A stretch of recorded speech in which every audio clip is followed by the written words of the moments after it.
Hello students, कैसे हैं आप सब लोग। आई होप आप लोग अच्छे होंगे, अच्छे से पढ़ाई कर रहे होंगे। आज हम बात करेंगे पेयर ऑफ लीनियर इक्वेशन में जो वर्ड प्रॉब्लम है। बच्चों बहुत प्रॉब्लम करती है, मतलब कमेंट सेक्शन देखो तो बच्चे यही लिखते हैं, सर वर्ड प्रॉब्लम पे प्रैक्टिस करवा दो, वर्ड प्रॉब्लम पे प्रैक्टिस करवा दो। तो आज आपके लिए मैं बहुत अच्छे क्वेश्चन लेके आया हूँ, जैसे कि 2 डिजिट नंबर वाले question, up stream down stream, age वाले क्वेश्चन, फ्रैक्शन वाले, मतलब हर टाइप का जो क्वेश्चन बनता है वो सारे टाइप मैंने इस क्वेश्चन में कवर कर दूंगा। आप ये कर लेते तो आपको सारे टाइप के क्वेश्चंस कवर हो जाएंगे, आपके कॉन्सेप्ट क्लियर हो जाएंगे। ठीक है, तो इस वीडियो में आपको काफी हेल्प मिलने वाली है। तो चलिए वीडियो को स्टार्ट करते हैं। और आप सारे बच्चों से रिक्वेस्ट है कि आप टेलीग्राम जरूर ज्वाइन कर लें, क्योंकि यहाँ पे आपको वीडियोस की कोई भी चीज की नोटिफिकेशन आती रहती है, आपको पीडीएफ वगैरह मिल जाती है। जब असाइनमेंट सॉल्व कोई करना है, कोई भी चीज है XYZ, तो चाहे वो लेटेस्ट अपडेट हो, चाहे हम डीपीपी प्रोवाइड करें, चाहे कोई असाइनमेंट आपको दें, वो सब आपको टेलीग्राम पे ही मिलता है। ठीक है, तो टेलीग्राम जरूर ज्वाइन कर लेना, जिससे आपको हेल्प मिलेगी। चलिए स्टार्ट करते हैं सेशन को। तो चलो एक एक करके क्वेश्चन करना शुरू करते हैं। तो पहला क्वेश्चन लिखा है, the angle of a triangle XY and 40 degree. ठीक है, कोई एक ट्राइंगल है, जैसे हमने एक ट्राइंगल ले लिया जिसमें बोला है एक एंगल X है, एक एंगल Y है और एक एंगल कितना है 40 डिग्री है, ये दे रखा है। Difference between two angle X and Y is 30 degree. X और Y का जो डिफरेंस है वो हमारे पास है 30 डिग्री। ये हमें एक कंडीशन दे रखी है, एक कंडीशन हमें गिवन है, difference between angle X and Y is 30 degree. अच्छा, अब एक और कंडीशन अगर हमें मिल जाए तो हम X और Y फाइंड आउट कर सकते हैं, और इसमें हमें क्या निकालना है, X Y फाइंड आउट करना है। तो एक कंडीशन खुद से लेनी है। हमने बचपन से सीखा है कि ट्राइंगल में तीनों एंगल का जो सम होता है, क्या वो 180 डिग्री होता है।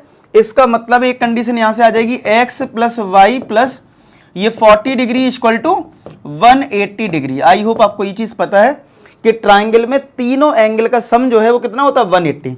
तो X plus y plus 40 equal to 180। तो X प्लस वाई कितना आ जाएगा 180 माइनस 40 डिग्री, यानी X प्लस वाई आ जाएगा कितना 140 डिग्री। ठीक है, X प्लस वाई कितना आ गया, X प्लस वाई आ गया 140 डिग्री। तो अगर X प्लस वाई 140 डिग्री अगर आ चुका है, ठीक है, तो इसको और इसको सॉल्व कर लेते हैं। तो अगर मैं X प्लस वाई को इसके नीचे लिख दूं और ये सेकेंड कंडीशन ले लूं, ठीक है, ये हमारी सेकेंड कंडीशन हो गई। तो अगर मैं इन दोनों को ऐड कर दूं तो y से y कट गया, तो 2x इक्वल टू कितना आ जाएगा 170।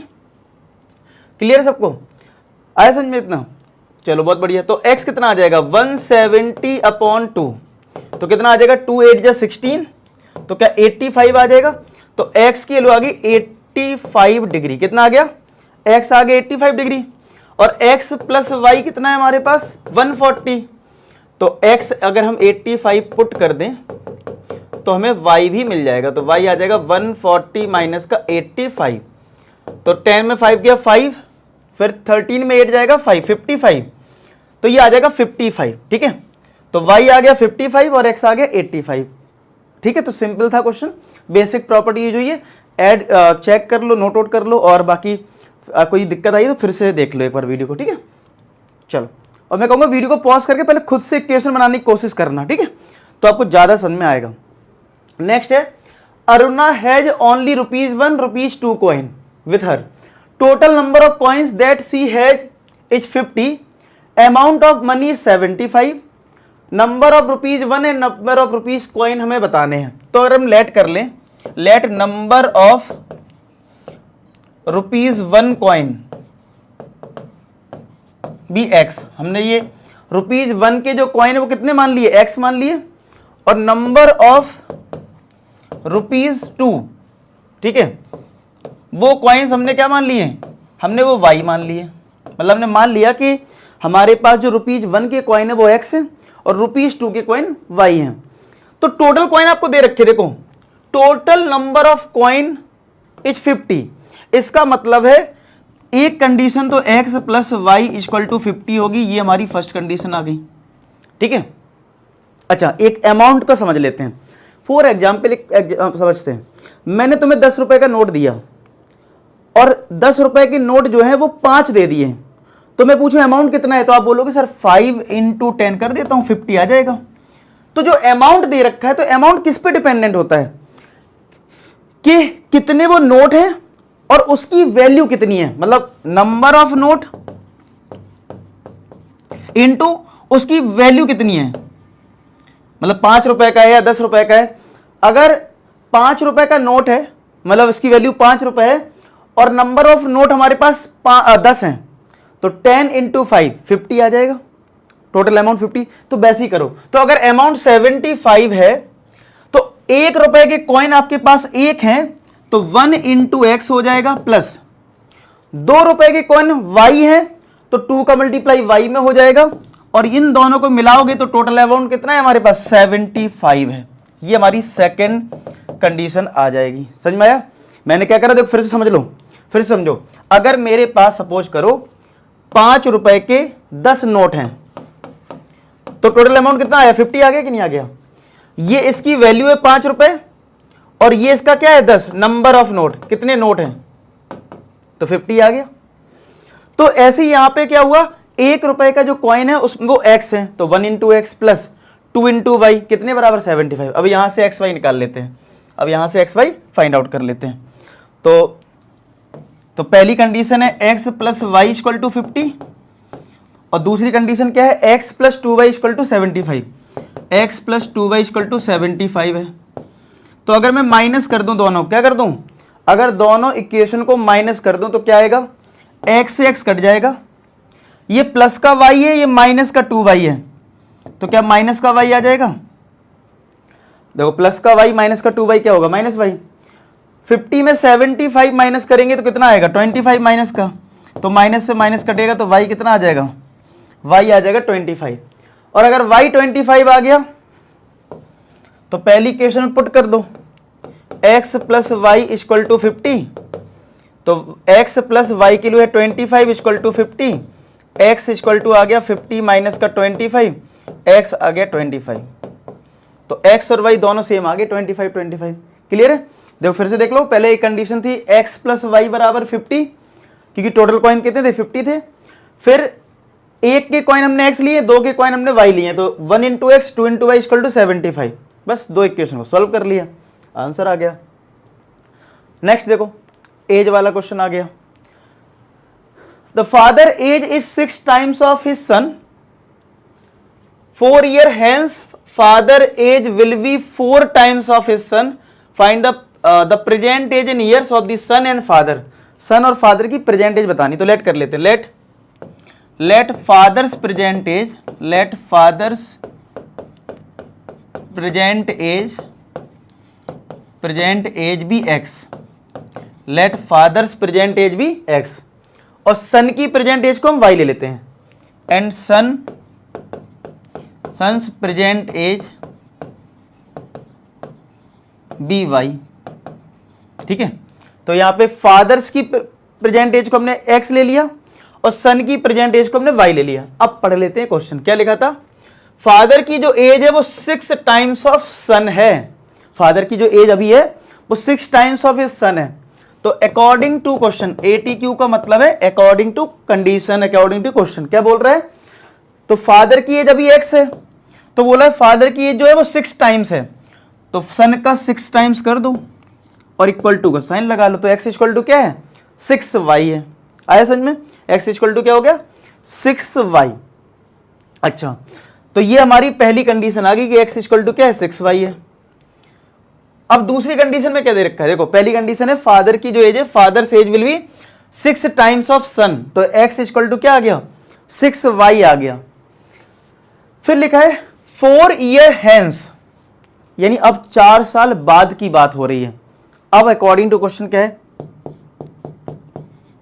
अच्छा किसी को ये डाउट आता होगा, सर यहां बोला तो जा रहा है फादर की ये 6 टाइम्स है और आप कर रहे हो सन में ठीक है, देखो इसका लॉजिक ये है, मान लो फादर बड़े हैं, भाई फादर मान लो क्या होता ही है, ठीक है, ये सन है, तो आप बताओ अगर मुझे इक्वेशन बनानी, क्या बनानी, इक्वेशन मतलब इक्वल टू लाना है, अगर मुझे इन दोनों को इक्वल करना है, ये फादर ये सन है, आप बताओ इक्वल करने के लिए तुम क्या करोगे, सन में कुछ बड़ा करोगे या फादर को और बड़ा कर दोगे, सन में करोगे कुछ, तभी तो ये बराबर हो सकते हैं।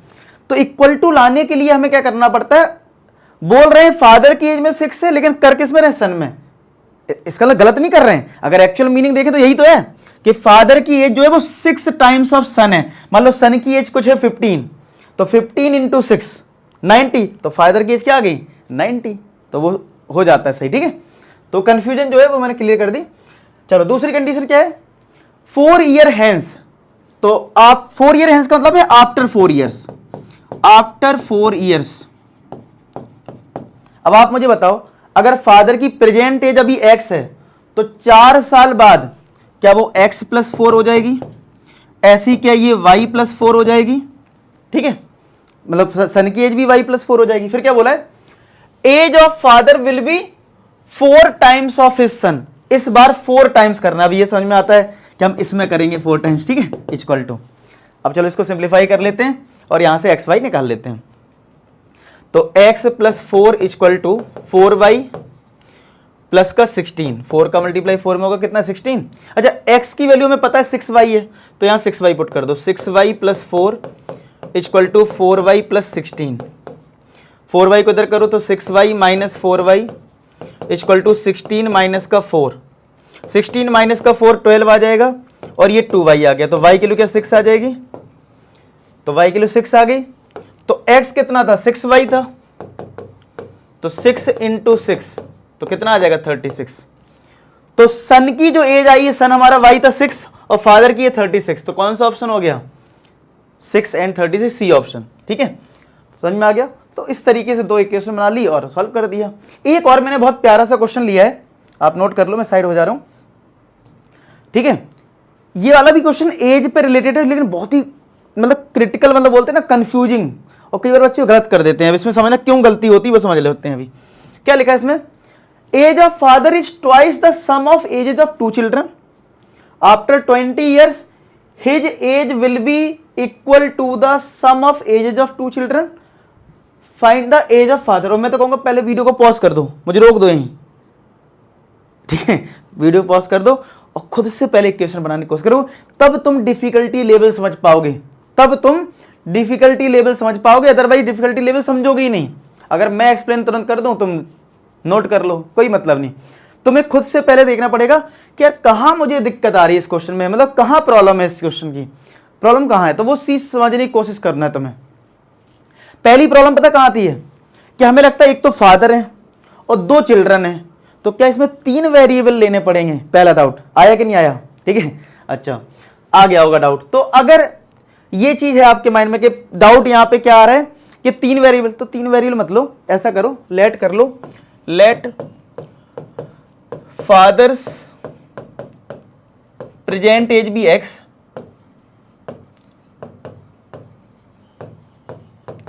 वो x ले लो। ठीक है, और sum of ages of 2 children को ही y ले लो। ठीक है, sum of ages of 2 children, दोनों चिल्ड्रन का सम ही तुम y ले लो।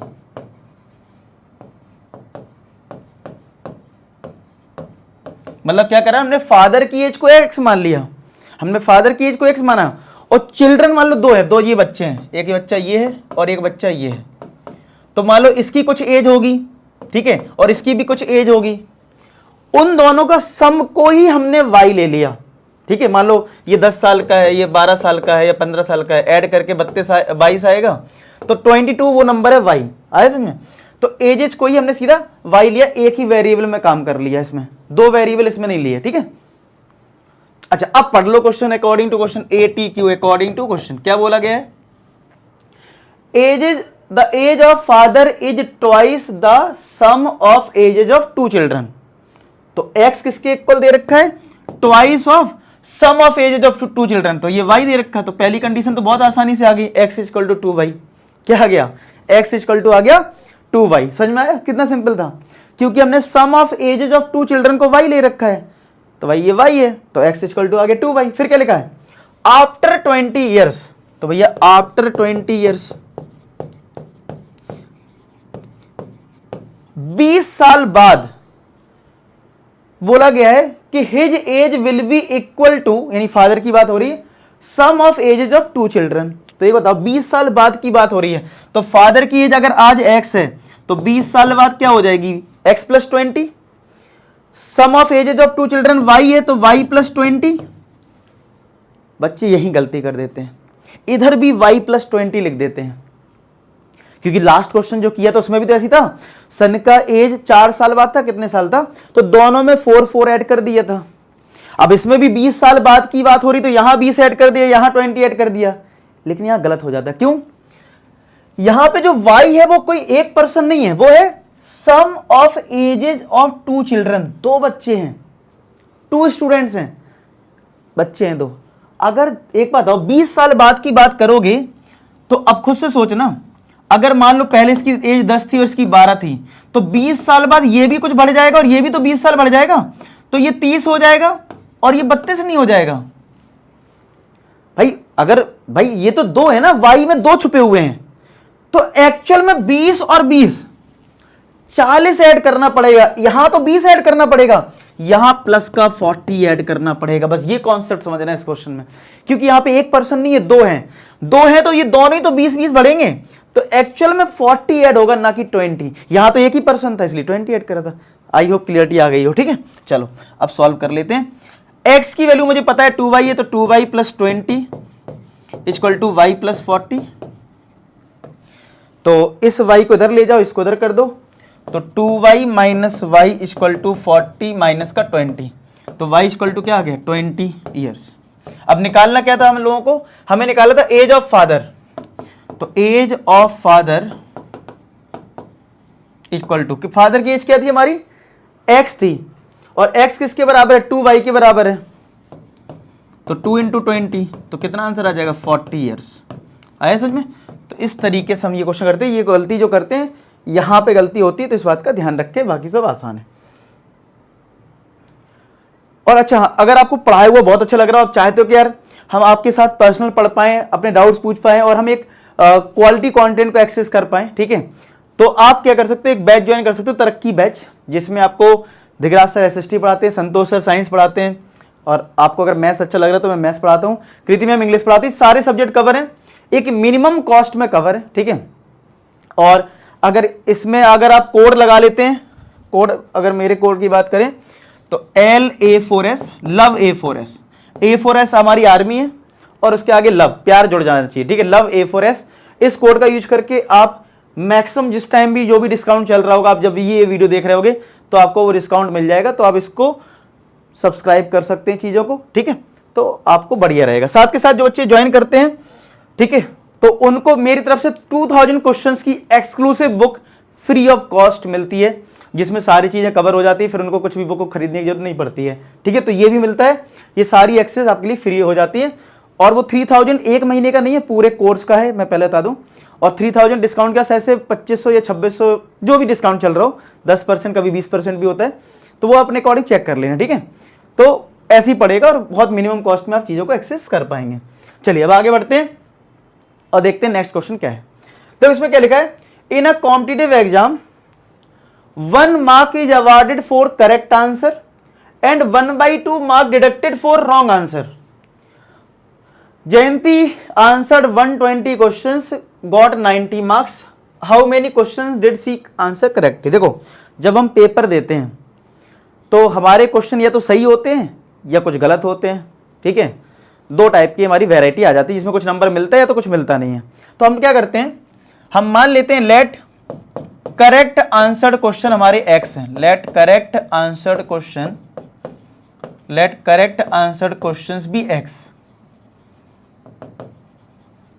हमने करेक्ट आंसर्ड क्वेश्चन को क्या मान लिया, x मान लिया, और रॉन्ग आंसर्ड क्वेश्चन को y मान लिया। रॉन्ग आंसर्ड क्वेश्चन को हमने y ले लिया। समझो बात को, अगर हमने करेक्ट आंसर्ड क्वेश्चंस को अगर x लेट कर लिया और रॉन्ग आंसर्ड क्वेश्चंस को अगर y लेट कर लिया, फिर से समझना, अगर मैंने करेक्ट आंसर्ड क्वेश्चंस को x लिया और रॉन्ग आंसर्ड क्वेश्चंस को y लिया, मतलब दो ही टाइप की कैटेगरी है। अच्छा हाँ, तो हम लोगों के केस में ऐसा होता है, हमें या तो नंबर मिलता है या मिलता नहीं है, नेगेटिव मार्किंग तो होती नहीं है। अगर मान लो नेगेटिव मार्किंग होने लगी, जैसे फॉर एग्जाम्पल मेरा ये पहला क्वेश्चन है, ये दूसरा, ये तीसरा, ये चौथा, ये बोला गया कि सही करने पे तुम्हें +4 मिलेगा और गलत करने पे -1 मिलेगा। तो मान लो पहला क्वेश्चन सही था +4, दूसरा क्वेश्चन सही था +4, तीसरा गलत हो गया तो भैया -1 मिलेगा, और चौथा भी चलो गलत हो गया तो -1। तो अगर तुम टोटलिंग करोगे, तुम अपना स्कोर चेक करो कितना आएगा, 4 + 4 8, और जो ये निगेटिव हो गए हैं तो 6 आएगा आपका स्कोर, -2 भी तो है, कम हो गया स्कोर। तो यानी कि ये जो 90 मार्क्स मिल रहे हैं ना, वो किस पे डिपेंडेंट होंगे कि आपने कितने सही किए थे और उसमें नंबर कितना मिल रहा है, और गलत करने पे भी माइनस हो रहा है नंबर, क्या हो रहा है, माइनस, तब जाके वो नंबर बनेगा 90। जैसे 6 बना है। अब पढ़ लो जरा क्वेश्चन क्या लिखा है, in a competitive exam 1 mark is awarded for each correct answer. और करेक्ट आंसर क्वेश्चन हमने कितने लिए, 1, ठीक है। तो यानी अकॉर्डिंग टू क्वेश्चन 1 का मल्टीप्लाई, मतलब 1 नंबर मिल रहा है सही क्वेश्चन करने पे। सही कितने, x है, तो 1 × x आया समझ में, क्या हो जाएगा 1 × x। लेकिन 1/2 मार्क्स डिडक्ट हो जा रहा है एवरी रॉन्ग आंसर में। तो जो रॉन्ग आंसर उसमें माइनस करना है, जैसे यहां पे नहीं वो माइनस हुआ था, तो माइनस करना है कितना, 1/2 नंबर डिडक्ट हो रहा है हर रॉन्ग आंसर पे। रॉन्ग आंसर क्वेश्चन कितने हैं, y है, तो 1/2 × y। इस कैलकुलेशन को करने के बाद, जैसे इसकी कैलकुलेशन करी तो हमें 6 मिला था, वैसे इसमें हमें कितने नंबर मिल रहे हैं, 90 नंबर मिल रहे हैं। क्या आपको बात समझ में आ गई? यानी ये कहीं ना कहीं है x - 1 × y, y/2 = 90। आया समझ में, क्लियर सबको? फिर से समझ लो कि देखो हमारा देखो टोटलिंग कैसे होती है, टोटलिंग समझते हैं। अगर मान लो पहला क्वेश्चन 4 नंबर का, दूसरा, या ऐसा बोलूं तुमसे, मैं अगर बोलूं 5 क्वेश्चन ऐसे थे तो तुमने जो सही किए थे और हर क्वेश्चन के लिए 4 नंबर मिलेगा। क्या बोला मैंने, 5 क्वेश्चन ऐसे थे जो तुमने सही किए हैं और हर क्वेश्चन पे 4 नंबर मिलेगा। तुम क्या बोलोगे, अच्छा 5 का मल्टीप्लाई 4 में कर दो, 20 मार्क्स आ जाएंगे। तो आपने क्या करा, जो भी मार्क है और जितने क्वेश्चन है उसका मल्टीप्लाई करा था, तो मैंने भी मल्टीप्लाई करा कि 1 नंबर मिल रहा है सही होने पे और x क्वेश्चंस हैं, और ऐसी रॉन्ग वाले पे माइनस कर दिया, क्योंकि रॉन्ग वाला तो माइनस नेगेटिव मार्किंग है ना यहाँ पे। तो x - 1/2 = 90। अब जरा इसको सिंप्लीफाई कर लो, तो अगर हम यहाँ पे 2 एलसीएम ले लें तो ये हो जाएगा 2x - y = 90, ठीक है। अगर हम इसमें x - y/2 = 90 में 2 एलसीएम ले लें तो ये 2x - y आ जाएगा, तो यहां से आ जाएगा 2x - y = कितना, 180। ये हमारी पहली कंडीशन बन गई, ठीक है, ये हमारी पहली कंडीशन आ गई। अच्छा, एक कंडीशन क्या दे रखी थी, जयंती आंसर्ड 120 क्वेश्चन। अगर किसी ने आंसर किए 120 क्वेश्चन तो रॉन्ग होंगे और सही होंगे। तो भाई x है हमारे करेक्ट आंसर, रॉन्ग है हमारे y, तो दोनों को मिला के ही तो x + y दे रखा है कितना, 120। चलो इसको दोनों को सॉल्व कर लो, x निकल आएगा यहां से, तो y से y कट गया, ऐड कर दिया दोनों इक्वेशन को, ऐड कर रहे हैं दोनों इक्वेशन, ठीक है। तो x + 2x कितना हो जाएगा, 3x, और 180 में 120 ऐड करोगे कितना आएगा, 300। तो 3 से डिवाइड कर दो तो x कितना आ जाएगा, 100। तो हमने x किसको लिया था, करेक्ट आंसर क्वेश्चन को, और तुमसे पूछा भी कितना था, how many question did she answer correctly, तो 100 ही आंसर आ जाएगा, ठीक है। लास्ट में लिख देना number of correct answer question = 100। Clear? चलो नेक्स्ट है 2 डिजिट नंबर वाला क्वेश्चन। 2 डिजिट नंबर पे बेस्ड क्वेश्चन जब भी आ जाए, 2 डिजिट नंबर का कभी भी क्वेश्चन आ जाए तो एक काम कर लेना, क्या, पहले कॉन्सेप्ट समझ लो कि अगर 2 डिजिट नंबर होता तो होता क्या है उसमें। जैसे एक नंबर है 23, तो 23 को हम लोग क्या लिखते हैं, 10 × 2 + 3। इसको पकड़ लो, क्या, ये इसकी यूनिट डिजिट है और ये इसकी टेंस डिजिट है। क्या है, ये यूनिट डिजिट है और ये टेंस डिजिट है। तो टेंस डिजिट में 10 का मल्टीप्लाई हो जाता है और यूनिट डिजिट ऐड हो जाती है। ये कॉन्सेप्ट पकड़ लो, और जब भी 2 डिजिट नंबर का क्वेश्चन आए तुरंत ही लेट कर लो, let tens digit be x, let tens digit be x and unit digit be y, unit digit be y। ये तुरंत ही लेट कर लिया करो। हाँ, वेरिएबल आप अलग अलग ले सकते हो, कोई इसको y ले लेगा, कोई इसको x ले लेगा, लेकिन ये ले लेना शुरुआत में ही, और तुरंत ही ये डिजिट है। डिजिट मतलब जैसे टेंस डिजिट x है तो यानी ये 2 की बात हो रही, मतलब एग्जाम्पल समझे, अगर यूनिट डिजिट y है तो ये 3 की बात हो रही। तो अगर मैं नंबर लिखूं, ये तो डिजिट्स हैं, these are digits not number, अच्छा नंबर कैसे बनेगा, अच्छा ये नंबर कैसे बना 23, 10 का मल्टीप्लाई हुआ 10th डिजिट में और यूनिट डिजिट ऐड हुआ, तो 10th डिजिट मेरी कितनी है, x है, तो 10x 10 का मल्टीप्लाई x में कर दिया और ऐड कर दिया इसका यूनिट डिजिट, यानी 10x प्लस वाई हमारा नंबर हो गया। इतना काम तुम पहले से करके रख लोगे, बाद में पढ़ोगे क्वेश्चन में क्या दे रखा है आइए समझ में, अब क्वेश्चन पढ़ो, मतलब इतना काम तो तुम्हें करना ही पड़ता है, तो ये पहले से याद रखो, इस तरीके से करना है, ठीक है। चलो अब पढ़ते हैं क्वेश्चन में क्या दे रखा है। क्वेश्चन लिखा है 2 डिजिट नंबर, जो 2 डिजिट नंबर है ये 10x plus y is obtained by either multiplying sum of digit by 8 and then subtract by 5, यानी जो 2 डिजिट नंबर है यानी कि 10x प्लस वाई जो है वो कब मिल रहा है आपको, जब आप 8 का मल्टीप्लाई कर दे रहे हैं किसमें, सम ऑफ डिजिट में, तो डिजिट का सम यानी x प्लस वाई और उसमें 8 का मल्टीप्लाई कर देते हैं और देन सब्सट्रैक्टिंग 5, एक कंडीशन ये बोल रहा है।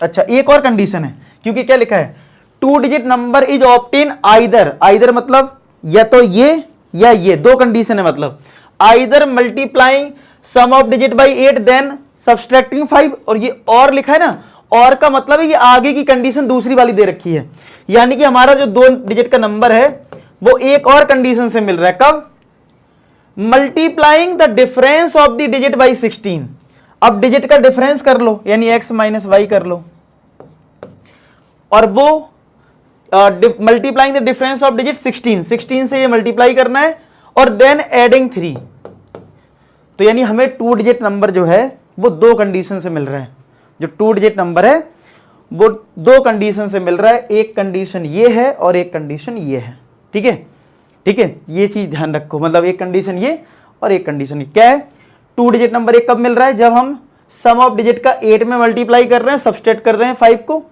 और 2 डिजिट नंबर कब मिल रहा है, जब हम डिफरेंस ऑफ द डिजिट को 16 से मल्टीप्लाई कर रहे हैं और 3 ऐड कर रहे हैं। अब इनको सॉल्व कर लेते हैं, चलो पहले सारी कंडीशन सिंप्लीफाई करते हैं। 10x plus y equal to 8x plus 8y minus का 5, 8x को इधर ले जाओ तो 10x माइनस का 8x प्लस का y माइनस का 8y इक्वल टू माइनस 5, तो ये आ जाएगा 2x माइनस का 7y इक्वल टू माइनस का 5, this is our first condition, ठीक है।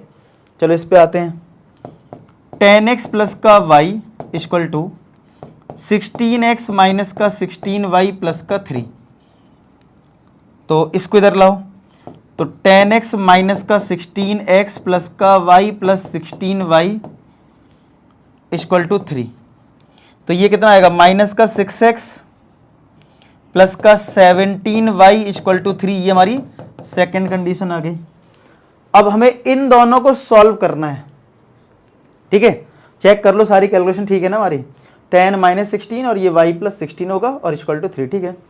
अब देखो यहां पे 2 है और यहां पे 6 है, तो अगर हम पहली इक्वेशन में 3 से मल्टीप्लाई कर दें तो ये 6 बन जाएगा और इसके नीचे लिख लो, ठीक है। तो मैं 3 का मल्टीप्लाई, अब मैं एलिमिनेशन मेथड लगा रहा हूं, तो 3 2 जा 6x प्लस 3 का 7 में मल्टीप्लाई होगा वो भी -7 में, तो माइनस का 21 आएगा, क्या आएगा, ये आएगा माइनस का 21 इक्वल टू ये माइनस का 15 आएगा। चलो अब देखो ये ऑलरेडी माइनस और ये प्लस है तो ऐड करने से काम चल जाएगा, तो ये 6x से 6x कट गया, 17 माइनस 21 कितना आता है, चलो मैं इधर लिख देता हूं ऊपर, कितना आएगा माइनस का 4y इक्वल टू, और ये कितना आ जाएगा 3 माइनस 15 माइनस का 12, माइनस माइनस कटेगा तो क्या y3 आ जाएगा, तो y3 आ गया।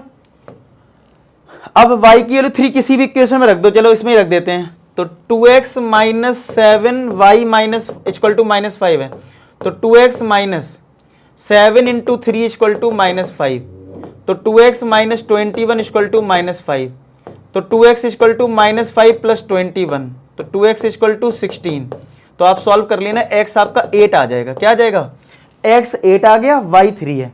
हमें निकालना क्या है, नंबर निकालना है, तो हमारा जो आंसर है नंबर का, नंबर हमें जो नंबर फाइंड आउट करना है, तो हमारा नंबर होता क्या है, हमारा नंबर होता है 10x plus Y, 10x plus Y. तो 10 इंटू एक्स हमारा 8, वाई हमारा 3, तो क्या 83 आ जाएगा? आया समझ में? तो 83 हमारा आंसर आ गया। आई होप आपको ये क्वेश्चन क्लियर हो गया हो। फिर से एक बार समझ लेना मैंने क्या क्या इसमें बताया था। बाकी 2 इक्वेशन सॉल्व करिए जो हमारे पास मेथड है।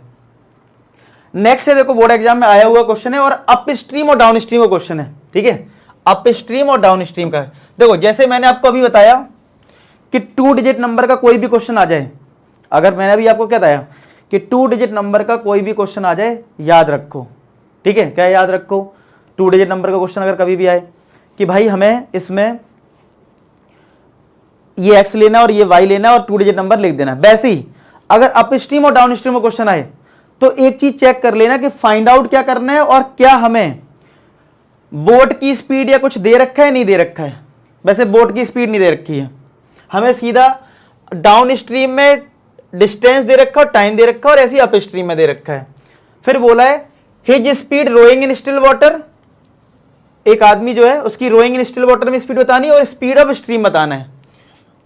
तो याद रखना जो बोट है, देखो जैसे 2 तरीके हैं, या तो आप बोट पे बैठे हो और नदी है, रिवर है, ठीक है, या आप कोई तैरता भी है। तो याद रखना आपकी जो स्पीड है, चाहे आप बोट पे बैठे हो या खुद तैर रहे हो, ठीक है, स्विमिंग कर रहे हो, ठीक है, आपको अपनी स्पीड को पहले x मान लेना है। अगर नहीं दे रखा है तो, और दे रखा है तो फिर तो ठीक ही है। तो हम लेट कर ले रहे हैं, let speed of rowing in still water, let speed of rowing in still water, speed of rowing in still water be x, और स्पीड ऑफ स्ट्रीम को y मान लो, स्पीड ऑफ स्ट्रीम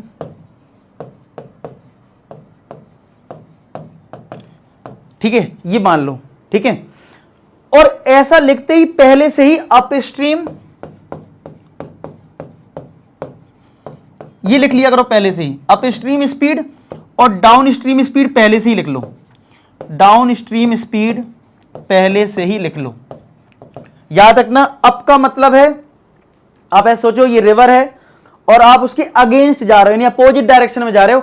अप में आप ऐसे भी याद रख सकते हो, अगर आप ऊपर चढ़ोगे तो आपको ज्यादा जोर लगाना पड़ेगा, आपकी स्पीड कम होगी, कम होगी मतलब x माइनस वाई करना है। और डाउन में क्या होता है, अगर मैं ऊपर से नीचे फेंक दूं, बहुत स्पीड में जाओगे, याद रहेगा कि डाउन है, नीचे जा रहे बहुत तेजी में जाओगे, यानी स्पीड बहुत ज्यादा होगी, तो x प्लस वाई। इस तरीके से वैसे इसका मतलब ये होता है अप स्ट्रीम का कि अपोजिट जा रहे हो फ्लो के, और डाउन है मतलब सेम फ्लो में जा रहे हो, तो सेम फ्लो में जाओगे तो ऐड हो जाता है। तो ये इतनी सारी चीजें आप पहले से लिख के रख लेना अप स्ट्रीम और डाउन स्ट्रीम के क्वेश्चन में।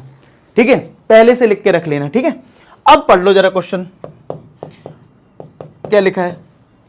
अब man can row a boat down stream 20 kilometer in 2 hours, यानी डाउन स्ट्रीम में जो टाइम दे रखा है वो 2 आवर्स दे रखा है। डाउन स्ट्रीम का जो टाइम है वो 2 आवर्स है। अच्छा, टाइम बचपन से हमने क्या देखा है, क्या होता है टाइम? क्या वो टाइम डिस्टेंस अपॉन स्पीड होता है? क्या टाइम हमारा डिस्टेंस अपॉन स्पीड होता है? होता है ना, पक्का? ठीक है, तो डिस्टेंस कितनी है? 20 है। स्पीड जो है डाउन स्ट्रीम की, डाउन स्ट्रीम की स्पीड कितनी है? x प्लस वाई है, इक्वल टू 2। तो क्रॉस मल्टीप्लाई करेंगे तो 20 equal to twice of x plus y, 2 का यहां डिवाइड करोगे तो 10 equal to x plus y आ गया। यानी पहली कंडीशन आ गई x plus y equal to 10। समझ में आया? This is first condition. ठीक है, फिर क्या था? Up stream 4 kilometre in 2 hours, यानी टाइम जो है वो अप स्ट्रीम का वो दे रखा है 2 आवर्स। अब टाइम क्या है? Distance upon speed. डिस्टेंस कितना है? 4 किलोमीटर। और अप स्ट्रीम स्पीड कितनी है? x minus y equal to 2। तो 4 equal to twice of x minus y, 2 का इसमें डिवाइड करोगे तो 2 equal to x minus y आ जाएगा, यानी x माइनस वाई आ गया 2। ये आ गई सेकेंड कंडीशन। ठीक है, बस अब इसको और इसको सॉल्व कर लो। तो x प्लस वाई है 10 और x माइनस वाई है 2। तो अगर ऐड कर दें दोनों को तो 2x इक्वल टू 12 आएगा, तो x आ जाएगा 6। और x प्लस वाई अगर 10 है हमारे पास, तो अगर मैं x की वैल्यू 6 पुट कर दूं तो क्या y 4 आ जाएगा? तो यानी हमारी speed of rowing in still water x था, तो वो हो जाएगा 6 किलोमीटर पर आवर। और find the speed of stream, वो हो जाएगा 4 किलोमीटर पर आवर, क्योंकि ये y था। आया समझ में? क्लियर? तो बस मेन समझना वाला काम ये था, एक क्वेश्चन तो सॉल्व हो ही जाती। फिर से एक बार देख लेना समझ में ना आया तो। चलिए अब चलते हैं लास्ट क्वेश्चन की तरफ, ठीक है। और मैंने सारे टाइप के क्वेश्चंस कवर कर दिए हैं, up stream, down stream, 2 digit number, age वाले क्वेश्चन, जितने भी डिफरेंट टाइप के होते हैं सारे कवर कर दिए हैं। अब देखो इसमें फ्रैक्शन वाला जो लास्ट पार्ट बचा वो देख लेते हैं। ऐसी फ्रैक्शन वाला क्वेश्चन कभी भी आ जाए ना, तुरंत ही फ्रैक्शन लेट कर लेना, let fraction be x upon x, let fraction be x upon y. हमको पता है ना फ्रैक्शन ऐसी तो होता है, न्यूमरेटर होता है और डिनोमिनेटर होता है, तो हमने एक्स अपॉन वाई ले लिया, ठीक है। अब क्या लिखा था, fraction becomes 1/3 when 2 is subtracted from the numerator. मतलब अकॉर्डिंग टू क्वेश्चन क्या बोला गया है कि अगर हम न्यूमरेटर से 2 सब्सट्रैक्ट कर दें तो फ्रैक्शन 1/3 हो जाता है, यानी डिनोमिनेटर के बारे में कुछ नहीं बोला है। तो हमारा इस फ्रैक्शन में न्यूमरेटर क्या है, x, तो x में ही 2 सब्सट्रैक्ट कर दो, 2 is subtracted from the numerator. Denominator का कुछ दे नहीं रखा तो वैसे ही रहने दो y, और क्या बोला है कि ये फ्रैक्शन किसके बराबर हो जा रहा है, 1/3। तो ये एक कंडीशन आ गई, ये कंडीशन आ गई। अच्छा दूसरी कंडीशन क्या है, एंड इट बिकम्स 1/2। ये क्या हो जा रहा है, 1/2 हो जा रहा है। कब, जब 1 इज सब्सट्रैक्टेड, ठीक है, when 1 is subtracted from the denominator, मतलब न्यूमरेटर की बात नहीं कर रहा है, तो न्यूमरेटर तो x ले लो, और y में यानी डिनोमिनेटर में क्या करो, 1 सब्सट्रैक्ट कर दो इक्वल टू 1/2। बस ये 2 कंडीशन है, इनको सिंप्लीफाई करना है, ठीक है। 2 सब्सट्रैक्ट करना तो न्यूमरेटर में, यहाँ पे डिनोमिनेटर में 1 सब्सट्रैक्ट कर दिए y में। चलो कितना आ जाएगा, 3 इधर मल्टीप्लाई में हो जाएगा, 3 ब्रैकेट में x minus 2 equal to y, तो 3x minus 3 2 6 equal to y, 3x, y को इधर लाओ तो ये फर्स्ट कंडीशन आ जाएगी। यहाँ पे देखो 2 इधर ले जाओ, 2x equal to Y minus 1, तो ये आ जाएगा 2x minus y equal to -1। ये हमारी सेकंड कंडीशन आ गई, ठीक है। This is our second condition. Clear है यहाँ तक? यहाँ तक समझ में आ गया है? तो अब इसको और इसको सॉल्व कर लो, तो इसको इसके नीचे लिख लो, 2x minus y equal to -1, second condition को।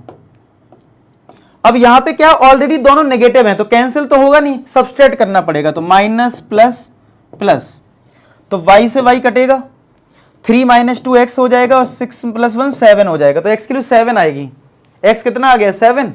अब x को 7 किसी भी इक्वेशन में रख दो, चलो सेकंड में रख देते हैं, तो 2 into 7 minus y equal to -1, 14 minus 1 14 minus y equal to -1, तो minus y equal to -1 minus का 14 minus y equal to minus का 15, तो y कितना आ जाएगा, 15 आ जाएगा y। तो y आ गया 15 और x आ गया 7, x हो गया 7 और y हो गया 15। तो अगर y 15 है और x 7 है तो हमारा फ्रैक्शन क्या आ जाएगा, हमारा फ्रैक्शन जो है वो कितना आ जाएगा।